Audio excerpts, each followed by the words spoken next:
Okay, let me switch my input over. I went ham on this game for like two. Yeah, we actually are. Because I was actually thinking about streaming this for a little bit, for a little while. Just because there's like a couple things that I want unlocked. Why is my stream deck not working to switch layouts and stuff? Um, oh, I'm still on Final Fantasy 7 here.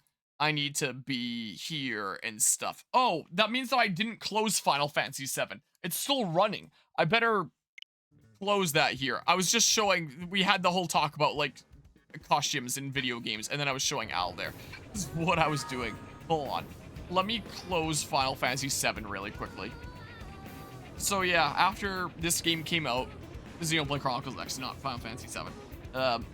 This was the only thing that I streamed for about 2 weeks straight. Only exceptions being like Helldivers with Family and Dark Deity 2 on the day that it came out. And I was like, okay, I did all the stuff that I needed to do. I showcased the epilogue. I did all the story stuff.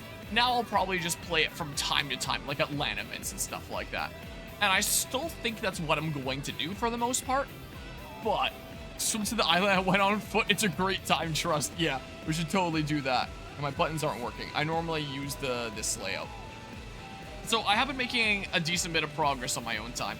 I'm trying to not do anything that I didn't do in my Semu playthrough. So, because I already had that 136-part series of my Semu playthrough on PC, I had established at the beginning of this playthrough that I kind of want this playthrough to be complementary onto that. If there's a quest that I've done during the Semu playthrough, it's fair game for me to do on my own time. So, I showed this at the beginning of the playthrough. I'll show it again now. After my Semu playthrough, and before my computer got reset, after and it's gonna open the images on the other monitor, so I have to switch input to see what the hell is going on here. I took screenshots of the map, which is good, because I don't know where this save file is anymore after my PC got reset. I don't know if it's just sent to the Shadow Realm. I couldn't find my old save data anymore. But after that playthrough, like, I took screenshots of all the map areas to see what things I have done. So anything that's marked as done, you can see I barely did anything in Cauldros. I figure is fair game to do on my own time. So I've been doing a lot of this stuff, and I've been doing a lot of these quest lines. The main one that I did was the whole quest line that went up to like the Definian Downfall and unlocking like the Rexoskull as a boss that you can fight is the main stuff that I did. So this is all the stuff that I have completed in the original game playthrough. Well, in the second playthrough I did on the channel technically. Is that the last one? Nope, Residential District, Sylvalum. Yeah, and then like the first actual thumbnail and stuff. So that was my progress. I figure any like collectible around the world and any like tyrant to defeat for those tiles, those are also fair game for me to do on my own time. It's just like the quest ones that I want to only do on camera. And for affinity missions, I think even those ones, if they're ones I've done before, I think I still want to do them on camera here because they have like the full voice cutscenes, the full high quality cutscenes and stuff. So all story quests I want to do during this playthrough, and if I'm doing any affinity missions, I want that to be on camera. Any regular green quest, if I've done it like during that previous playthrough, there's already footage of it, I decide like it was fair enough game to do on my own time. So the main big quest line that I did was the whole Definian Downfall quest line, which I think I have a tab open around here with, no I don't. I was about to say a tab open around here with my playthrough last time, which I can bring it up here really quickly. Let's see here. I'll look up Xenoblade Chronicles X in my playlist, and I go to the, not the Wii U one, the Semu one, yes. And then I just close this Final Fantasy 7 long play. So after I beat the game on part 120, I think it, what part was it for the, I think it was 104 for this series. Yeah, it's 104, so this will be part 105 now. It is currently the 12th of April. This video is going to go up like sometime in July with how many parts I made. I finished on like part 120, and then I kept on playing a little bit. I was like, I'll get a level 60 Skell. I did this quest line, so I did a little bit of this more off camera since I already did that. I want like the 100k uranium storage to have that around at least. I had to do this quest line where it involved getting like attack on Biano Hills, Good Fortune, and then I guess I didn't quite list the name here of the quest, but the quest that I was doing across these ones is called Definian Downfall. I had to like trek into a cave and like find 3 keys, which is kind of annoying, and then go bust down the wall, and then I fight the Rexoskull, and then you unlock that as a boss in time attack so you can farm the Rexoskull suckers. So like I did that, and I needed to remember what the hell, like I had to do in the quest. I had to look it up again for where like the keys were and stuff. It was a little bit annoying, but I got that done. That was the main quest line that I did, and I was just looking around the map, and if like there was a quest that I already did, then I considered it fair game. So I almost have everyone recruited here. Whoops, wrong thing. Almost everyone is recruited, as happened like much earlier in the playthrough, where the only one that's missing here is Mia, where I need to go ahead and help the rookie on their adventure. So I was looking through my playlist here, and it seems like I'd done all of the Mia quests, except for the last one that actually recruits her. So I guess in my previous playthrough, I had found like her at all the locations where a cutscene just automatically happens. I look up Xenoblade Chronicles X Mia, in case anyone wants to see the quest line up to this point and knows what to search for in my original playthrough. Technically my second playthrough. I gotta stop calling it my original one. For what the heck? Yeah, these thingamabobs. This one I already did on cam. These two I already did on camera during this playthrough. These ones I did during this playthrough. You can literally just control F for Mighty Mia, Part 41. It's a Mia. It's a, what, there it is. And the Sparking a Smile, is there. But this last one, I never did it. I have the prerequisite of completing Definian Downfall, which is like a big important quest to do for like unlocking the Rexoscale suckers and stuff. You get the Definians in New LA, so I have like some Definians and stuff here now, or at least the one. I don't remember. I was skipping all the cutscenes this time because I had already done it before and stuff. But it looks like you also need Cauldro's survey rate at 65%. That is something that I definitely did not get in my last playthrough. If I look at the sheet here, my progress in Cauldros, yeah, my survey rate was 33.11% in Cauldros. So I never got Mia in my last playthrough. I got all the prerequisites except for like the survey rate here, and then I never recruited her. I didn't recruit most party members in that last playthrough. So because I already did the other two here, I did those on my own time. So I want to get her because I actually might want to use her in my party. So when I'm playing on my own time, I kind of want to have her around. So I was going to take longer before I stream this game again, but I kind of want to get her sooner rather than later, and then she benefits from like the battle points that I'm accruing by continuing to play this game. I can level her up more, and she might just be someone that I can use kind of well here. She can kind of fill the role that currently Celica and Gajarg are filling. Also, I got everyone's affinity up to max since last time. Everyone's got max hearts now. So, like, you know, let's see here. So, input on over. What do you mean you've only played the game 2 times? 1 in 22 and 1 just recently. No other time. Yeah, definitely no other time than that. Firestorm has been continuing to put in some work for me. I did lose a Skell insurance when I wasn't really paying attention because I was looking at other things and I didn't notice my Skell got broken. I pressed it at the wrong time. I changed out a couple weapons. I put on a Buster Sword so I could start farming weapons. And I was just thinking about getting like a melee Skell. Like this Skell kind of sucks for melee. But there was a particular set of enemies that I wanted to farm for weapons because they'll always give like level 60 weapons. It's the guys in the big like Sylvalum sphere here. And I didn't really want to be pissing off Farsis the Everqueen while I was doing it. I just wanted to be able to like single target, take them out. And while I could have just gotten like a melee Skell and, you know, maybe even got like the Varus that comes with one of these swords or something like that and probably had like a bit of an easier time of things. I kind of like having everything bundled in. So this sword wasn't doing enough damage at first. I did have to craft like a few Pinsanoid Slayers or whatever this enemy class type is to be able to actually one-shot them. I was missing sometimes, so I swapped out my ranged accuracy up for a melee accuracy up so I could come around here and literally just like melee accuracy up and then one-shot. So the sword, yeah, let's go after this guy, is farther from the Everqueen. So the Phoenix is my option to deal with bugs en masse, and the sword is my option to deal with Pinsanoids, because I can one-shot them. And then look, I get like level 60 weapons, and then I just like came here and like farmed until I got something that I really wanted. So I kind of just like having both functions built into one, even if I had to like put in some extra work to get it with this very ranged Skell here, just for like the convenience of having that all. So I would just go around here, try not to get too close to Farsis, or else I you know, piss you off, and I just get all these level 60 weapons, and I'd do it until I got like the drops I wanted. And it actually took not too long to get a sword that I wanted. Wait, so you say you had to look up all the Mia locations? Does that mean the original just never told you? Yeah, so most segments are marked, like, on the map for what kind of quests they are. Like, let's see here. Shotgun Diplomacy, that was another one of the ones that I'd done in my last playthrough, so I did on my own time. Mighty Mia. Yeah, I guess it shows here now. I'm pretty sure they show up as, like, question marks initially. Or, let's see here. One of these, I think, is, yeah, Mia's missing. So this is the last one that I have to do there. So I guess they show up on the map, but normally when, like, on the map, when you have a quest that can be accepted, there's probably some I haven't accepted around here. It'll show up as a green question mark, like there's a quest there to accept. That's not the case with Mia's quests. With Mia's quests, you just get relatively close, like to the leaning ring over here. Where the heck?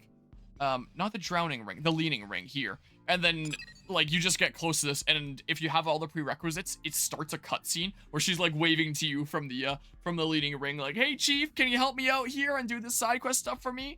And then, like, when you get close to a place in Sylvalum that's, like, right over here, she's like, my skill broke down. Can you help me with the thing? So hers do not actually show up as question marks on the map. You just kind of get close, and then they happen. Like, it looks like you can kind of figure out where they are with, like, segments and stuff, but, unlike the other quests, it just does not tell you. It's just you get close and they're like, surprise, cutscene, and stuff. So, yeah, under normal circumstances, it does not.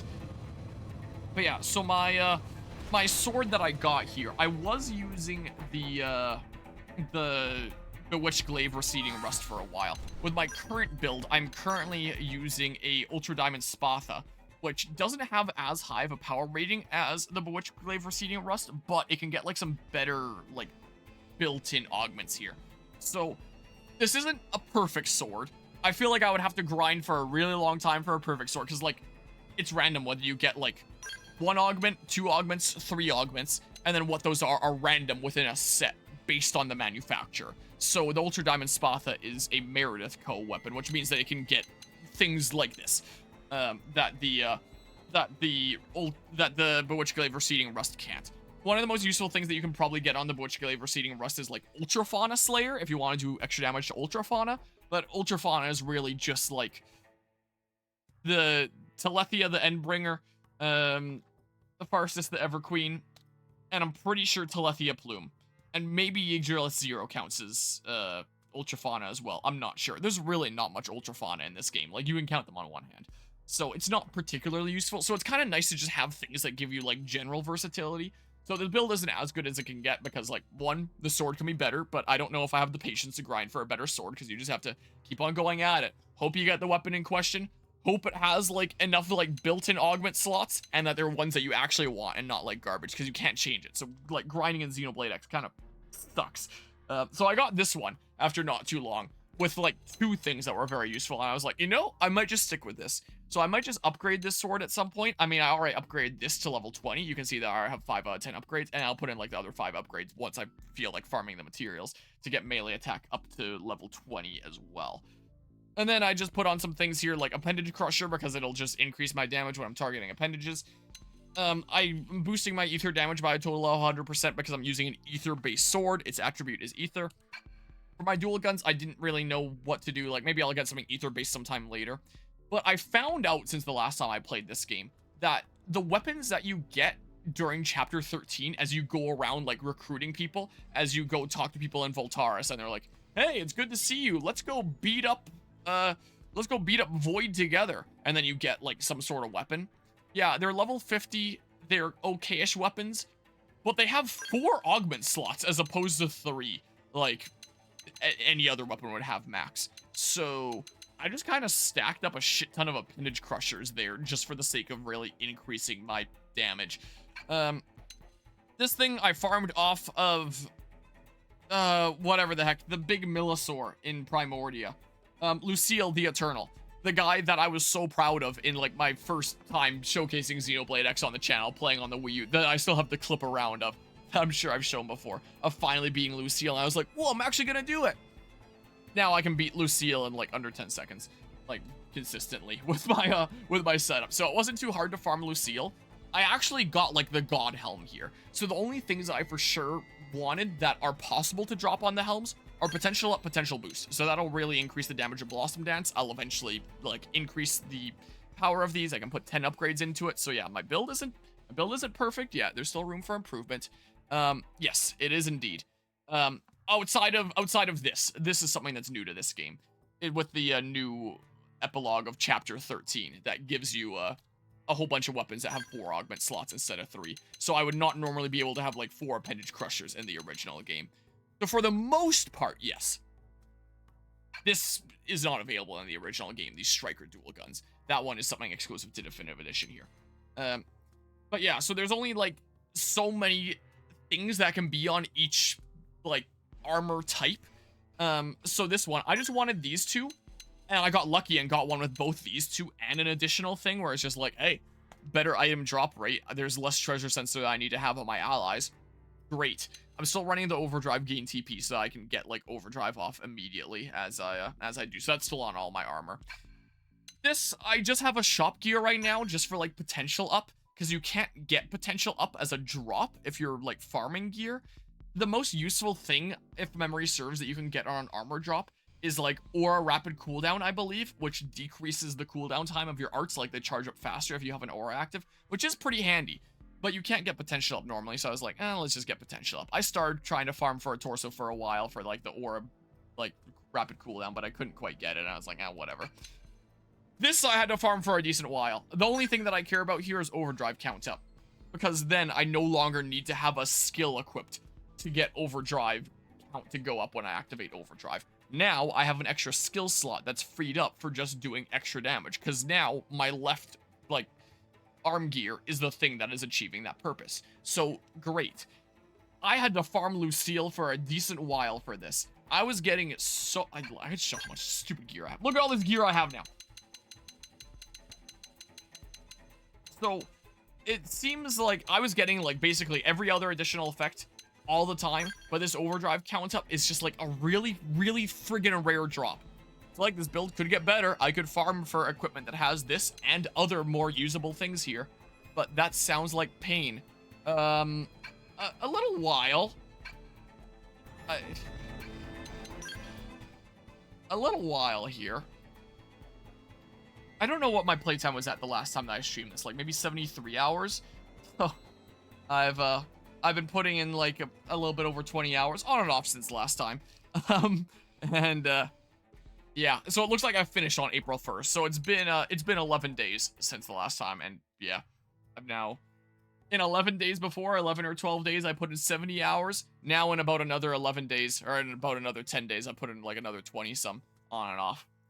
Which actually isn't as bad compared to the original. They actually decrease like the, in terms of augments, they decreased the crafting cost by 3 for some things. Things are now like a third of the cost for a lot of them. Some of them are halved, but no matter what, it seems like the cost for all the things for crafting is decreased. So they made the grind a lot easier in this game compared to the original. Am I connected to online? I should always be connected there just so I get like some material tickets on the side.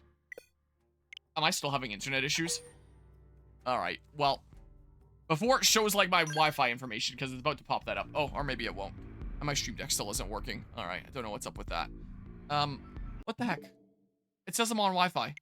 What the hell do you mean? Oh, here we go. Weird. Alright, there. Then I got some, like, material tickets along the way. So, anyway. So, yeah, I started farming for, like, a chest guard, then I was like, whatever, let's not. This one took me a little while. I started farming for these, because I just wanted, like, some extra damage. A skill issue. So I have a front attack plus to increase my damage when facing from the front. And I'm probably going to be the only one that's still standing most of the time anyway. So that's just like free damage there. Here's more damage for my melee arts outside of Blossom Dance. So that's pretty good. And you know what's really ironic? After it took me forever to farm for this stupid thing with overdrive count up, when I was going for this, I happened to get one around here. Probably one of these. Overdrive blue bonus. I got one of these that has a overdrive count up. Look at that. I got a right arm guard that was overdrive count up. It's overdrive count up and it's melee attack up. So this is one where I can get my overdrive count up and I get a boost to my melee attack. But alternatively, I can have double melee attack up and just overdrive count up covered by the other thing. I don't have as many useful things on the other thing, so I just decided to stick with the other thing, and then I have like this right arm guard on just to be like boosting my damage. But I do have the option to get overdrive count up with my right arm guard if I have something that I would rather use for this. Like, oh, I guess it was max TP up and melee attack up. So I favorited that one. So it was a question of, do I want attack up and attack up, or TP up and attack up? And I technically don't need more TP. It would be nice. I'm currently at 6,000, which, you know, means that I can pop Blossom Dance without worrying about not having enough TP to activate overdrive on the next battle. And I figure that's good enough. I may as well go for the attack up as opposed to TP up attack up, just like maximize my damage a little bit better. But I have the option to change it up if I get like some better things later. And then like the most useful thing that you can really get on like random drop leg wear is max TP up. So I did that. I, you know, increased the upgrades. I upgrade it to max out my max TP up. I put a little bit of stuff into this. These don't matter too much, but hey, it's something. It's the thing that I want, plus 2 minor extra things, I guess. So I wanted that so that I can have 6,000 TP, so I can feel free to spend TP at the end of a battle without worrying about going under 3,000 and not being able to do overdrive at the beginning of the next battle. So like my build's really good. It's not perfect, but it's pretty good, and this is easily the strongest I've ever been while playing Xenoblade Chronicles X before. Like, it's not even a question. And then I started considering, like, what party members do I want? Like, I don't really want damage on my party members. They might be going down after a little bit anyway. So I want party members that best, like, help support me for as long as they're alive. So, in terms of my party, I end up going with Celica here, because she can stay alive a little bit better with Ghostwalker if the AI pops it, which isn't always. If there's multiple enemies in the battle, I'm worried about them using up my Ghostwalker decoys. She can go ahead and use Screamer to, like, put some guys asleep for extra utility there. I don't really need my TP boosted, but when she boosts someone else's TP, she also gives them extra potential, which is going to increase the damage that I deal with Blossom Dance. So, yeah, she can put enemies to sleep. She can survive a little bit better. She can make my damage increase. For her aura, I just figured, like, early bird, like, you know, do a little bit more damage where she can, but also boost evasion, so maybe she lives a little bit longer. This is mostly here so that she can activate soul voices and actually build count and overdrive, because I activate overdrive. Everyone else can activate overdrive, but she doesn't really have a way to build up count otherwise, so I was like, let's just give her 0-0, and then, you know, she can do some more things here. Black Butterfly is an incredibly useful knife art. There are, I believe, 2 arts in this game that reduce an enemy's ether defense. So, like, it would be nice if it would be nice in a sense if I was doing, like, physical damage and I could actually be using Magnum Edge here, because it'll inflict physical res down, and then I'd be doing more damage with my physical attacks. I'm not doing physical attacks. I'm doing ether-based attacks. So I wanted someone here that could do ether res down. So if she manages to get that off, guess what? She's boosting my damage even further. So she boosts my damage further with this. She boosts my damage further with this. And Celica has a unique art called Black Bane, which deals ether damage and will do more damage on enemies based on, like, how many debuffs they have. Plus 300% more damage for every debuff on the enemy. And I have the goal of, like, putting debuffs on them with my extra party members, because why not? I don't really go much for damage with them. So here's her one way that she goes for damage. That's what I have set up with her here. Boost maximum TP for utility. Just extra survivability, and she's probably going to be in overdrive a whole bunch anyway because of, like, the fact that I go into overdrive, she can go into overdrive. She didn't have too many useful skills. Mia can also do a good job of, like, debuffing and providing support and stuff like that, so I might have her fill a role that currently Celica and Gajarg are dual filling. Gajarg actually has, like, 4, like, debuff arts that I kind of really wanted here. He can inflict topple with Gravity Blast, and that's great to, like, topple foes and just have them out of commission for a little while. Here's another thing. This is one of his unique things. More debuffs on a target equals higher damage. Hell yeah. Here's a way to actually heal skells, which is very, very difficult to do otherwise. At least healing skell appendages, which it's impossible otherwise. So I figured, like, hey, that's kind of handy to have around as a utility thing. And then, you know, just a little bit of extra damage kind of thing. You wanted to have, like, some sort of aura.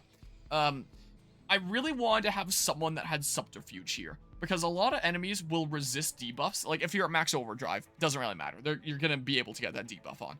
But other times, they might be resisting those debuffs, and my party members aren't necessarily going to be at max overdrive like I am. So, by having him here, that can inflict debuff res down, that was going to increase our chance of getting ether res down and therefore increasing my damage, I figured I needed somebody that had a ray gun and could inflict debuff res down. And if he's inflicting debuff res down, he may as well focus on a whole bunch of debuffs, especially when, you know, he can get more damage the more debuff they are, and Celica can get more damage the more debuff they are. So, here's another debuff, Virus. Here's another debuff, Blackout, gonna lower their accuracy. Here's another debuff, sort of. This is Gajarg's other unique thing. So his two unique things are Sky Sunder and Bahamut Wave. This is gonna spread the debuffs from that target to other targets as far as I understand it. So like, hey, if we're putting a whole bunch of debuffs on people anyway, let's just do that.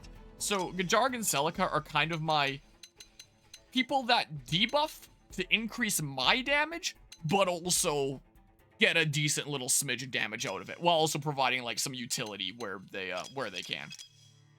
So like they can do a little bit of damage, but it's not their priority. I'm the one that deals damage, so they may as well do what they can to help me out on that front as long as they stay alive.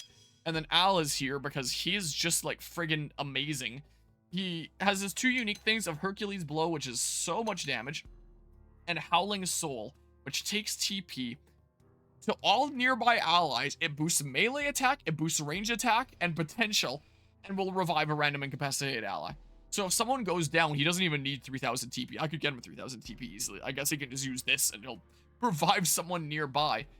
If he's boosting my melee attack, that's more damage for like Tornado Blade, True Stream Edge, Hercules Blow. He's boosting my potential, which boosts the damage of Blossom Dance. If he's using that, because like they can't stay alive the way that I can. The way that I stay alive is with like Ghostwalker cheese. You get the decoy effect, which basically gives you so many hits that are guaranteed dodges. So it's not that I can take damage better than other people can.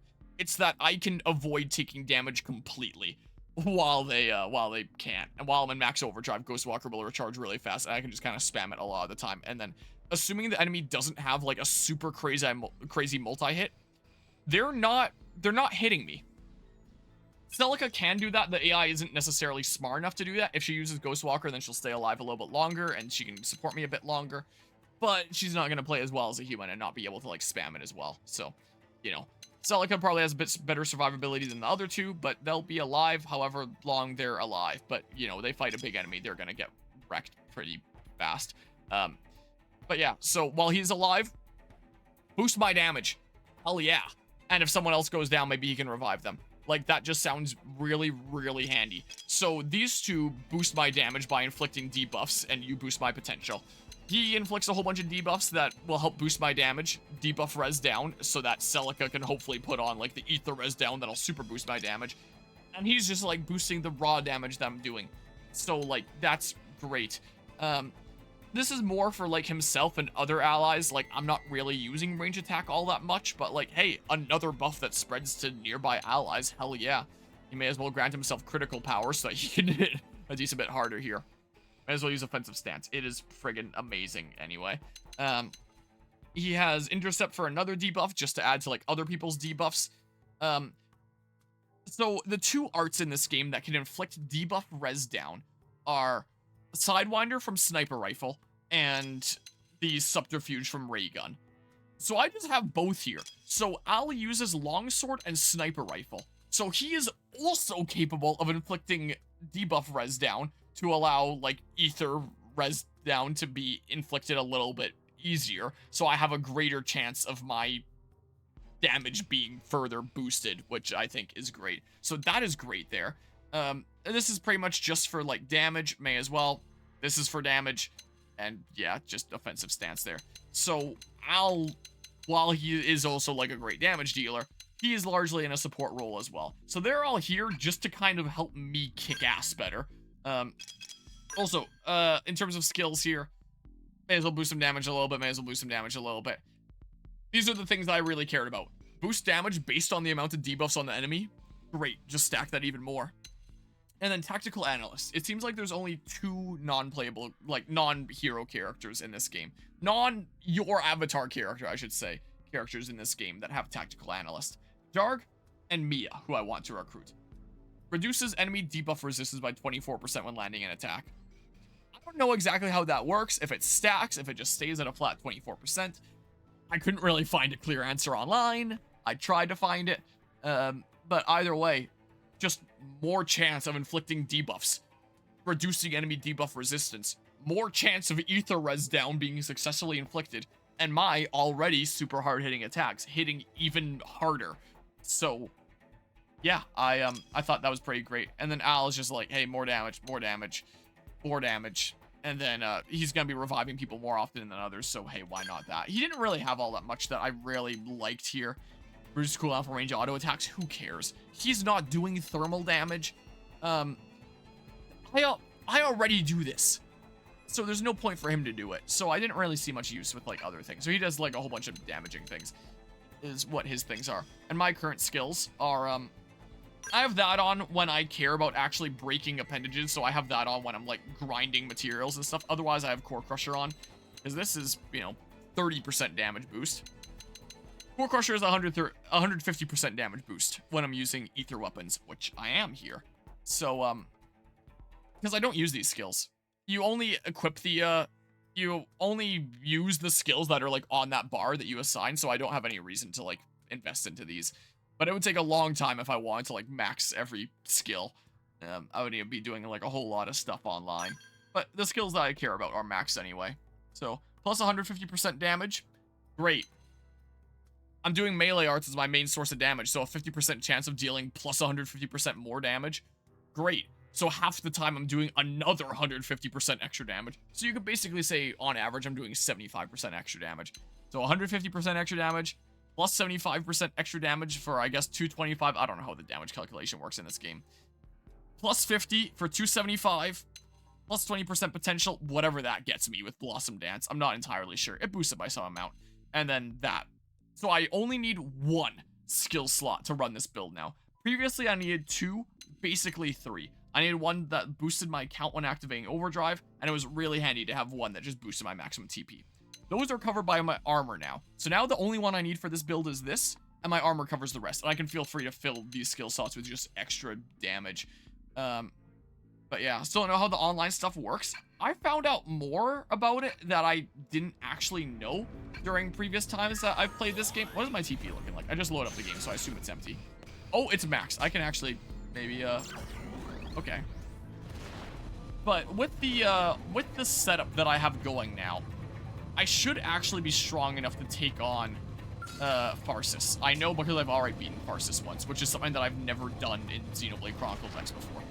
Was it this orb that I did it from? I think it was one more to the side. Hold on. Can I melee you from here? No, it was definitely an orb that I could melee, like, right from. Was it this one here? That one's gonna be, like, super close. And once Farsis goes down, I won't be able to reach her anymore. I think it was this one, if memory serves. No!